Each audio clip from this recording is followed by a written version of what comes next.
Why would the economy of an entire continent come to a grinding halt because of a toad?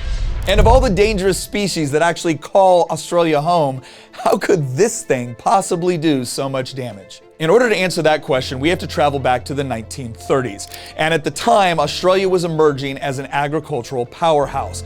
But there was a problem. Australian farmers were facing a huge threat to their sugarcane crops thanks to a bug known as the cane beetle. The beetles have been devastating sugar plantations across the country, causing significant economic losses at a time when the Great Depression was in full swing. In an effort to find a solution to the crisis, the Australian government made a decision that would have far-reaching consequences for the next 9 decades. Government officials believed that the best way to control the beetle population would be to bring over a natural predator in order to eat the insects. And after some research into potential species to import, the government eventually settled on a species of poisonous toad native to the Americas.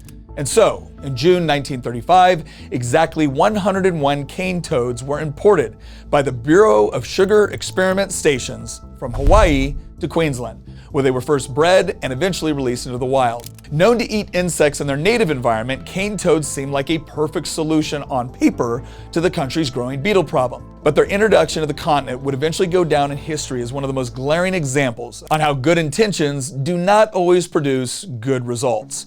While no one in the Australian government yet realized it, they had just imported a monster. With no natural predators and a climate almost perfectly suited to their survival, the cane toads quickly adapted to their new home and began reproducing at an alarming rate. Their population exploded with a growth of more than 3,000% per year. After being introduced to the northern coast, the toads eventually broke out into the countryside, invading virtually the whole of Queensland, the Northern Territory, and parts of New South Wales. Each year, they continue to advance over 50 kilometers to the west and now threaten to overwhelm the entire area. The consequences have been devastating. Although the government only imported 101 cane toads, they now number over 200 million. And with their toxic venom and seemingly endless appetite, they've wreaked havoc on Australia's delicate ecosystem. Preying on native reptiles, amphibians, and insects alike, the toads have thrown the continent's food chain out of balance, bringing several native species to the brink of extinction. Despite being originally imported to help protect Australia's agricultural industry, cane toads have ended up inflicting even more damage than the cane beetles they were supposed to control. The toads not only failed to control the beetles as intended, but they've actually joined the beetles in consuming other valuable crops. This led to massive economic losses for farmers and helped to contribute to the decline of Australia's agricultural industry. So what is the lesson? Well, once again, we have a classic case of politicians trying to help and creating a scenario worse than the one they were trying to address.